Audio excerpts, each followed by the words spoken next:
bienvenue dans votre émission La Diversité, une émission pour vous. C'est toujours dans l'objectif de pouvoir apporter quelque chose à nos téléspectateurs que nous sommes là encore ce soir. Alors aujourd'hui, nous avons l'honneur de recevoir une association, donc le président d'une association dénommée Un autre regard. Alors l'association a comme principe, malgré l'handicap, la vie continue, je ne suis pas un produit fini. Je suis ici avec le président de l'association, bien sûr, à la personne de M. Koutoukagui. Bonsoir, papa.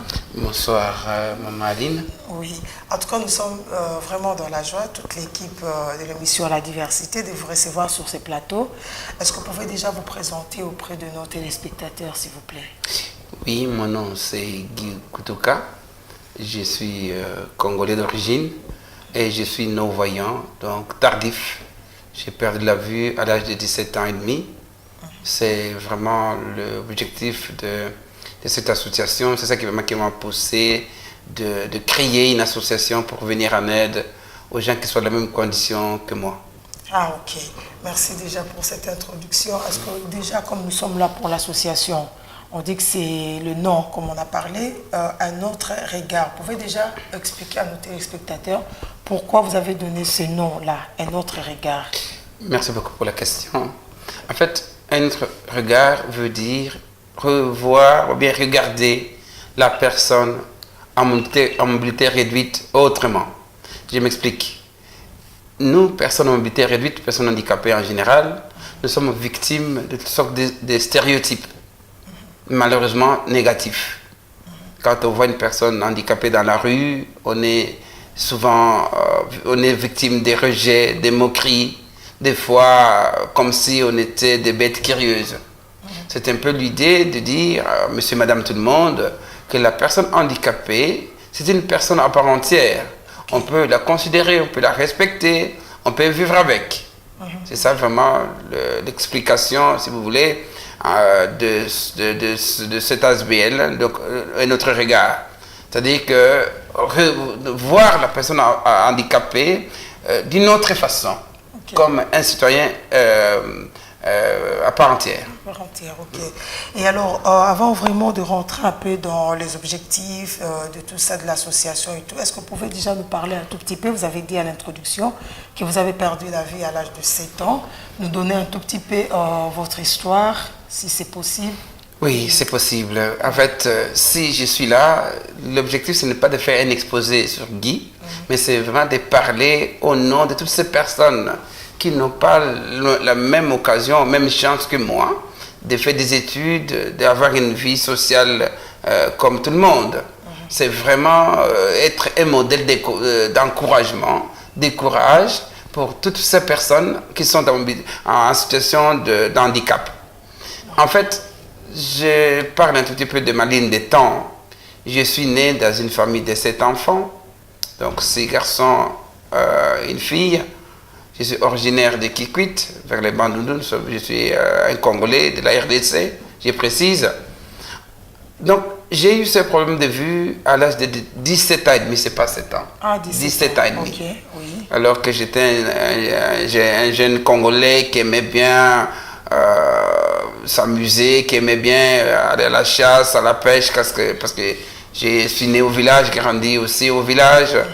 Mais hélas, à l'âge de 17 ans et demi, j'ai commencé à avoir vraiment très mal aux yeux et que je voyais de moins en moins. Okay.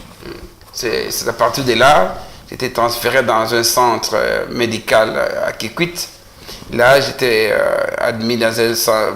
Et d'abord, il y avait une pommade qui m'était prescrite, malheureusement sans succès. Okay. Et de là, j'étais transféré dans un autre centre médical, toujours dans la région de Bandundu.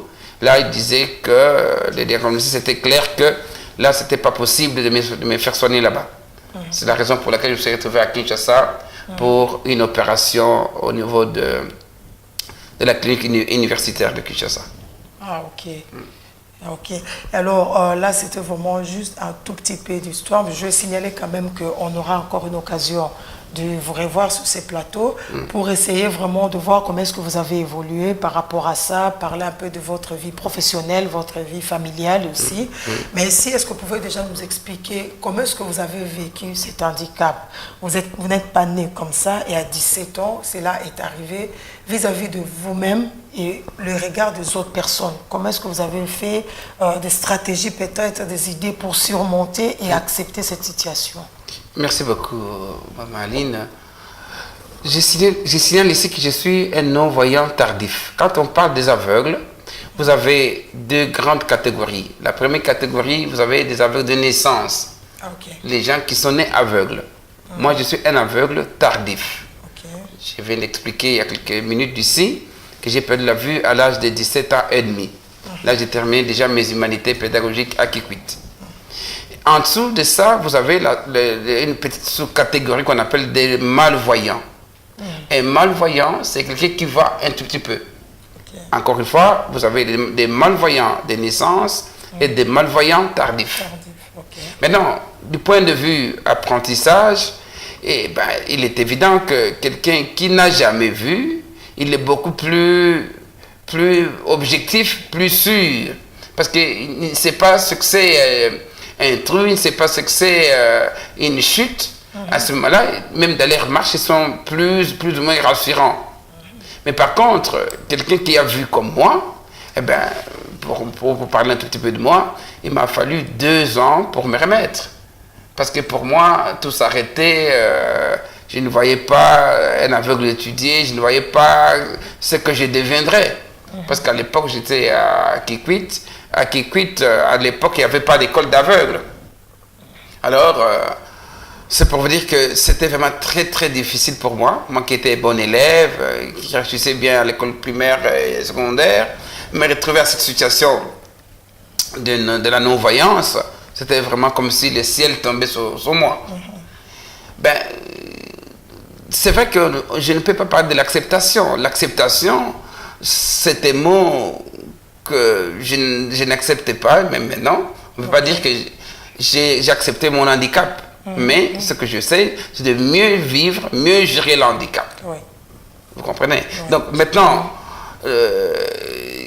ce qui m'a beaucoup aidé, c'est d'abord, je tiens à remercier ma famille qui était là pour me soutenir pendant ces moments difficiles. Parce que j'avais toujours, surtout quand les diagnostics étaient tombés après l'opération, c'est là où le médecin belge, à l'occurrence le docteur Martens à l'époque, m'avait dit que non, monsieur, en tout cas, vous ne verrez plus jamais.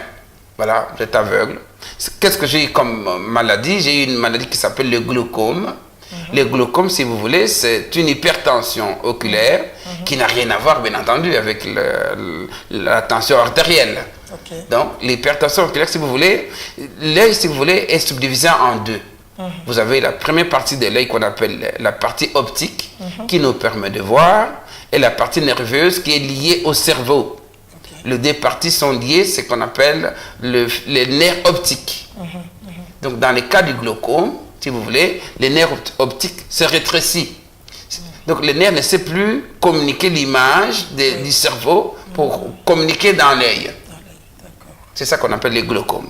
Mais, dans mon cas, le glaucome, en fait, comme on imaginait une autre maladie dans ma région, on confondait une maladie des yeux qu'on appelle un PC, on mettait des extraits des racines aux yeux, qui faisaient très très mal, c'était des moments douloureux, croyant à une guérison, mais malheureusement sans succès. Oui. Voilà. Donc le glaucome, en fait, si on détecte ça plus tôt, il y a moyen que la personne continue toujours à voir, bien entendu, en mettant des gouttes dans les yeux pour diminuer la tension dans l'œil. Voilà. Donc, ça, c'est au niveau de la maladie que j'ai eue. Mais l'opération même était prévue que si je pouvais encore retrouver la vue, mais malheureusement, c'était déjà beaucoup trop tard pour moi. Ok. En tout cas, je crois qu'on aura vraiment beaucoup à dire là-dessus, parce que comme on a dit, l'objectif de cette émission, c'est aussi apporter quelque chose à nos téléspectateurs, encourager certaines personnes, parce que je pense que le grand problème, ce n'est pas seulement la personne qui a le problème, donc qui a l'handicap, mais c'est aussi les regards des autres personnes. Exactement. Donc voilà pourquoi on va revenir peut-être prochainement et là on parlera quand même de comment est-ce que vous avez évolué du point de vue professionnel et comment est-ce que vous êtes quand même dans votre vie familiale et tout ça.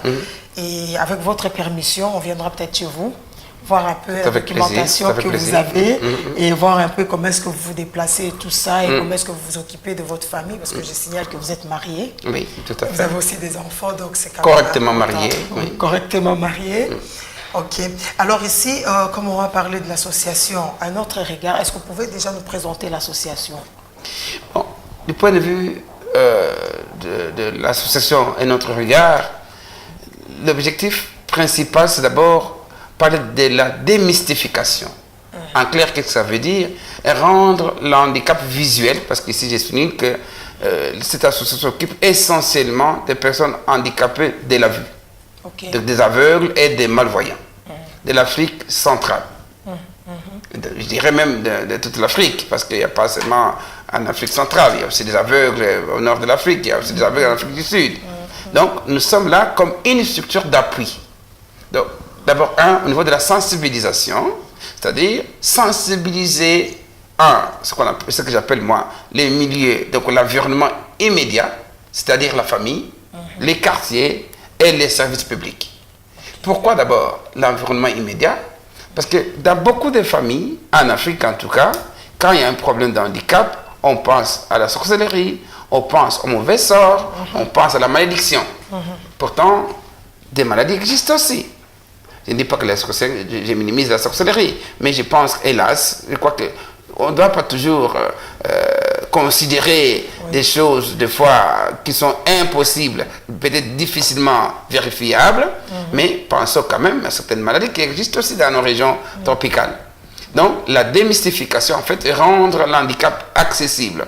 C'est-à-dire aller dans les familles, voilà, parler de l'handicap visuel, bien entendu, et aussi dire, pas tenir un discours moralisateur, loin de là, simplement dire que voilà, un enfant handicapé visuel peut aller à l'école, peut étudier, peut devenir aussi un citoyen à part entière, contribuer aussi au développement d'un pays.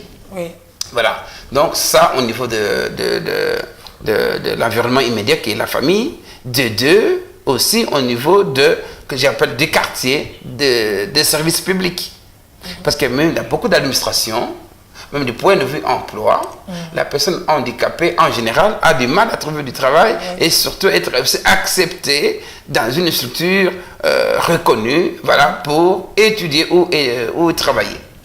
Donc un, c'est la sensibilisation, de deux, c'est aussi la remise à niveau, les cours de remise à niveau de toutes les institutions d'aveugles, en RDC, parce qu'on a commencé en RDC pour l'instant, de redonner, parce que je suis de formation pédagogique, de pédagogue, c'est aussi donner plus de formation de remise à niveau pour que tous ces enseignants soient quand même à la hauteur de bien travailler avec des personnes déficientes visuelles. Et troisième point, si vous voulez, objectif de notre HBL, c'est aussi d'aller dans des villages lointains, chercher peut-être des enfants qui sont encore plus ou moins sauvables, entre guillemets ici, les amener au centre médical pour tenter une opération chirurgicale. Pour ne pas que ce soit trop tard. Exactement, exactement.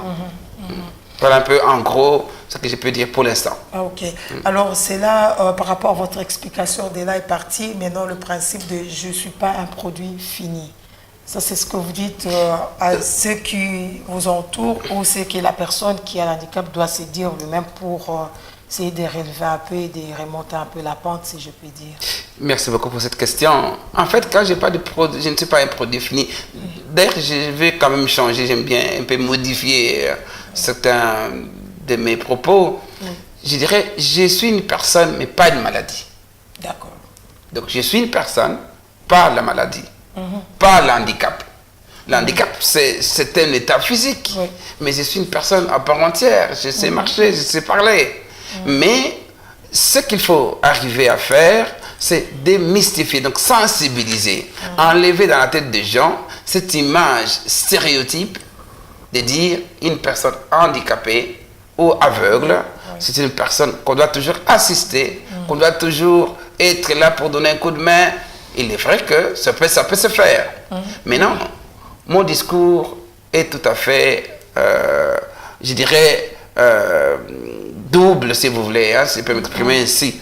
C'est-à-dire, la personne aveugle ou handicapée en général doit aussi faire un pas vers la société. Et vice-versa. On ne doit pas toujours rester dans un état de fatalisme, de dire, voilà, je suis aveugle, point barre, il faut m'assister, il faut me donner un coup de main, il faut. Mais qu'est-ce que je fais pour m'en sortir? Ici, excusez-moi, hein, madame la journaliste, je vais vous parler pour 2-3 minutes, si vous permettez, de ce qu'on appelle de l'émotion. Dans la gestion des émotions, vous avez 3 étapes. Vous savez, quand on vous annonce que vous ne verrez plus jamais, l'émotion est terrible, est grave, c'est un choc qu'on reçoit. Ça, c'est ce qu'on appelle de l'émotion. C'est comme si vous allez faire un examen médical dans un hôpital et vous dit, en tout cas, monsieur, heureusement, vous êtes venu plus tôt, en tout cas, dans une demi-heure, vous serez opéré à cœur ouvert. En ce moment-là, même si on vient avec la bonne parole, avec des grands prédicateurs, on vous prêche, ça n'entre pas. Parce que le choc est tellement grand, en ce moment-là, c'est vraiment un moment terrible quand on apprend ce genre de nouvelles. Donc, la deuxième étape dans la gestion des émotions, on appelle ça les sentiments. Les sentiments, c'est quoi? C'est le sentiment de révolte. C'est-à-dire, pourquoi cela m'arrive? Pourquoi ça arrive qu'à moi, pas à quelqu'un d'autre? Vous comprenez? Et troisième étape, c'est ce que j'appelle, moi, les raisonnements. Qu'est-ce que c'est un raisonnement? C'est-à-dire, mais tout compte fait, je suis déjà aveugle. Qu'est-ce qu'il faut faire maintenant? Est-ce que je me laisse aller ou alors je vais me battre pour m'en sortir? C'est là où nous parlons souvent en psychologie, on parle d'une expression qu'on appelle l'expression faire le deuil. Mais qu'est-ce que ça veut dire en clair, faire le deuil? C'est que si je commence à réfléchir, à raisonner comme le Guy qui voyait, je serais malheureux. Il faut que j'arrive à un certain niveau de dire, les Guy qui voyait n'est plus.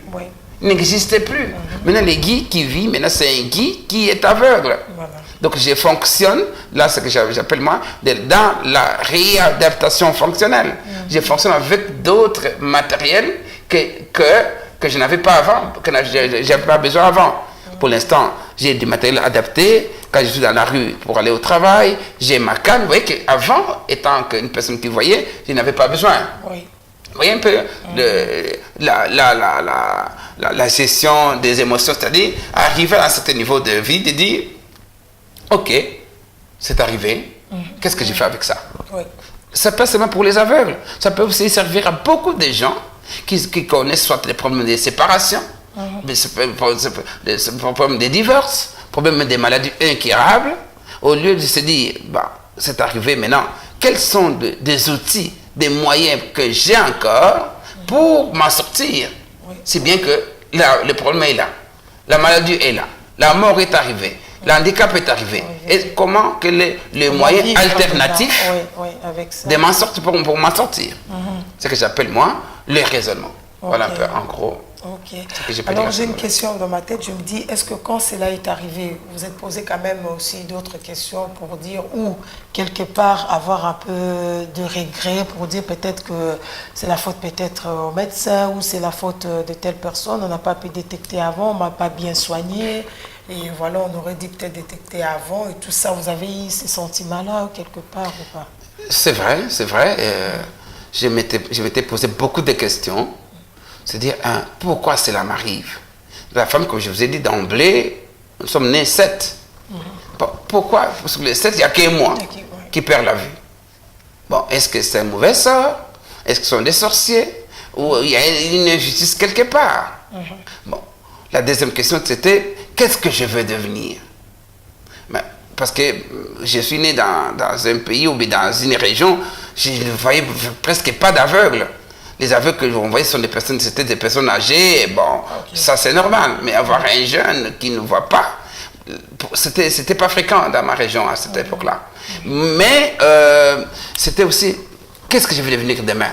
Je suis un garçon, est-ce que je ferai encore les études? Ça c'est un. De deux, est-ce que après les études, j'ai trouvé le travail. 3. Est-ce que j'aurai aussi l'occasion, la chance de me marier et avoir des enfants, vu mon état? Voilà, toute une série de questions qui me venaient vraiment à l'esprit. Des fois, je me disais, c'est pratiquement impossible. Pour moi, tout s'arrête là. Mais Dieu merci, grâce à ma maman qui s'est battue à l'époque, malheureusement, elle est décédée. Elle a vendu un taureau pour qu'on puisse avoir des frais pour m'amener à Kinshasa pour être opéré. Donc, mon grand frère qui est mené au Canada, que j'ai salué de loin, qui est allé me conduire jusqu'à Kinshasa. Et là, j'étais opéré aux 2 yeux. Bon, malgré l'annonce qui était mauvaise, qui était vraiment une annonce très lourde à porter, et je me suis retrouvé dans une école d'aveugles pour apprendre d'abord le braille, ce qui n'était pas facile pour moi. Voilà, donc c'est normal, c'est tout à fait naturel de se poser des questions, de dire mais qu'est-ce que je vais devenir? Mais je pense que, comme les pédagogues disent, quand on veut, on peut. Ok, exactement, quand on veut vraiment, on peut. Donc, Bopangui, comme je l'ai signalé à nos téléspectateurs, on va faire encore d'autres émissions avec vous pour essayer de voir encore un peu plus. Là, vous avez parlé de vos études et vous avez parlé aussi de votre vie familiale. Alors ici, pour aller tout doucement à la fin de notre émission, par rapport à l'association, quels sont maintenant des projets que vous mettez en place, peut-être à long terme ou à court terme, par rapport à cette association, à notre regard, comme ça nos téléspectateurs seront même au courant. Merci beaucoup, Seraline, pour cette question. Premièrement, cette association, c'est une association vervétoise. Nous sommes, en tout cas la majorité de collaborateurs sont de Vervétois, nous sommes 7. Nous avons une secrétaire qui s'appelle Rosetta Bazoni, qui a Vincent Lejeune, qui s'occupe du secrétariat et du site web. Nous avons le professeur Pemba Patrick qui s'occupe de tout ce qui est technique, informatique, formation en informatique adaptée. Il y a monsieur Oscar qui s'occupe des projets, qui est coordinateur des projets pour la réalisation et l'implantation des panneaux solaires au sein de l'association. Et nous avons Jacques Parmentier, qui est aussi notre collègue qui s'occupe de tout ce qui est technique logistique pour le logement adapté pour personnes handicapées de la vue. Et enfin, il y a notre frère, papa Axiem, que je salue, et qui s'occupe de tout ce qui est formation musicale au sein des écoles pour aveugles de la RDC. Voilà, donc dans un premier temps, nous avons d'abord réussi à créer cette association comme une structure d'appui. De 2, à moyen terme, l'idée c'est d'aller sur place. D'ailleurs, je venais de rentrer du Congo le mois d'avril dernier. Là, je suis allé pour faire une expertise de terrain, voir quels étaient des besoins réels des enfants aveugles. Pour l'instant, nous avons commencé avec une école des aveugles qui se trouve dans la région de Bandundu, précisément à Kikwit. Cette école s'appelle Botamona, donc ils verront. Ils verront. Botamona. Mais ça veut dire ils verront. Ils verront, oui. C'est la question que j'ai posée même à l'évêque de cette école, enfin, le responsable de l'école, dit que les noms est assez révélateur, Botamona. Mais si on ne leur donne pas la bonne formation, comment verront-ils? Parce que voir, il y a voir et voir. Ici, ce n'est pas voir le fait de retrouver la vue, mais voir quand même, du point de vue formation, adapté et aussi être utile dans notre société. Donc là, en fait, je suis allé faire une expertise, faire aussi l'état des lieux, rencontrer les autorités pour obtenir toutes les autorisations nécessaires. Et ensuite, j'ai donné aussi des formations, des remises à niveau des enseignants de cette école-là. Mais là, on est en train de se préparer parce que le 3 décembre de cette année, il y a la décennie africaine qui est fêtée chaque année en Afrique. Nous sommes invités, nous étant qu'association, comme toujours, la structure d'appui. Et nous remercions aussi nos amis canadiens. Nous avons obtenu un appui financier pour l'installation des panneaux solaires dans cette école, parce que l'école vraiment n'a rien. Ils n'ont pas de matériel didactique, ils n'ont pas d'électricité, ils n'ont pas de sanitaires. Vraiment, les besoins sont énormes. En tout cas, merci beaucoup, notre président de l'association À Notre Regard. Nous arrivons vraiment à la fin de cette émission. Je vais quand même vous permettre de lancer soit un appel ou dire un petit mot à tous ceux qui nous regardent. Mais je vais déjà signaler que si vous voulez, nos chers téléspectateurs, si vous voulez soutenir cette association, donc vous aurez les coordonnées là avec notre équipe technique. Donc si vous voulez apporter une idée, un conseil, un soutien moral, financier ou matériel, tout sera vraiment le bienvenu et vous pouvez contacter. Nous allons vous donner les coordonnées de l'association et contacter l'association pour pouvoir nous apporter ce que vous pouvez. Ça sera toujours utile. Alors, Monsieur Koutouka, je ne sais pas si vous avez un dernier mot pour nos téléspectateurs, soit pour les gens ou les personnes problèmes ou les problèmes d'handicap ou encore à ceux qu'ils ont dans la famille ou dans l'entourage des personnes qui ont un handicap. Merci beaucoup pour cette question. Je crois que le mot de la fin, il n'y aura pas le mot de la fin parce que, comme je l'ai dit au préalable, mon souci ou bien ma demande, c'est de continuer à travailler avec vous. Okay. Et parce qu'au moment où nous sommes, Dieu nous donne encore cette opportunité de compter parmi les vivants, l'idée c'est d'être toujours là, être surtout utile pour les autres.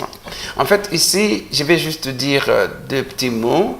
Le premier, c'est d'abord m'adresser à toutes ces personnes qui sont dans la situation de handicap, de dire ce n'est pas la fin, la vie continue. Donc, il ne faut pas rester dans un état de fatalisme, de dire voilà, je suis handicapé, tout s'arrête là, je ne sais pas ce que je vais devenir. Je crois que quand on veut, on peut. Ça, c'est un. Ici, ce n'est pas pour tenir un discours moralisateur, c'est simplement que je suis. Si je me suis permis d'être là aujourd'hui, c'est d'être aussi comme un modèle d'exemple, un modèle d'encouragement. Parce que je ne peux pas comparer les autres à moi, parce qu'une personne n'est pas l'autre. Moi, je pense que si on a vraiment la volonté, la détermination, on peut arriver à quelque chose de positif. Oui. Deuxième appel, c'est aux parents qui vivent avec des enfants handicapés, qui pensent d'abord à une honte de dire voilà, je suis gêné parce que mon enfant ne voit pas, mon enfant ne parle pas, mon enfant ne sait pas s'émouvoir, mais c'est un enfant comme un autre enfant. Et donc, il faut aussi apporter des soins nécessaires. Mais ici, notre association aussi a comme objectif aussi d'être là à votre écoute, de vous recevoir, de vous accueillir, de peut-être d'échanger, de vous donner les adresses nécessaires ici et ailleurs, de voir des personnes compétentes pour vous venir en aide de manière concrète. 3, c'est aussi lancer un appel de générosité à toute personne qui peuvent nous soutenir par les conseils, par le matériel, parce que nous récoltons pas seulement de l'argent, nous récoltons aussi du matériel didactique pour les aveugles. Ceux qui peuvent nous aider, les coordonnées vous seront données. À ce moment-là, prenez contact avec notre secrétariat, avec Madame Rosetta Bazoni, qui se fera le plaisir de vous orienter, voir comment vous pouvez orienter ou bien donner vos dons de tout genre. Voilà, en tout cas, mes remerciements aussi à toute l'équipe de cette chaîne que je ne connaissais pas et que je découvre aussi. Merci beaucoup, Mamaline, pour cette occasion, cette opportunité. Merci à tous les techniciens de leur disponibilité. Ici, je pense que mon appel, et surtout, c'est de rester en contact et surtout de continuer à œuvrer pour le bien-être d'autrui. En tout cas, que mon Dieu vous bénisse. Ok, merci beaucoup, papa. Je vais signaler quand même que vous êtes aussi pasteur. Donc oui. Ça, on en parlera quand on va parler de votre vie professionnelle et votre vie familiale. Ben, moi aussi, je vous remercie pour avoir accepté cette invitation et de partager votre expérience personnelle et aussi ce que vous avez dit avec nos téléspectateurs. Je remercie également toute l'équipe technique. Donc, un grand merci à Richard Cogna. Un grand merci à Roberto Flavio et merci beaucoup, papa Alain Nyoé. Que le Seigneur vous bénisse aussi. Merci, chers téléspectateurs. Oui, je n'étais pas seul, j'ai oublié parce que je ne pouvais pas oublier, je ne suis pas seul. Je suis avec un de nos collaborateurs, M. Pemba Patrick, qui a toujours été là pour nous soutenir et aussi nous donner des conseils pratiques pour mener à bien ces projets. Ah, ok, alors merci beaucoup Monsieur Pemba d'être avec nous. Un grand merci, comme je l'ai dit, à toute l'équipe technique et merci à vous Monsieur Kotouka pour avoir accepté cette invitation. Quant à moi, je vous dis au revoir, une très bonne santé et merci. À bientôt, merci. Merci.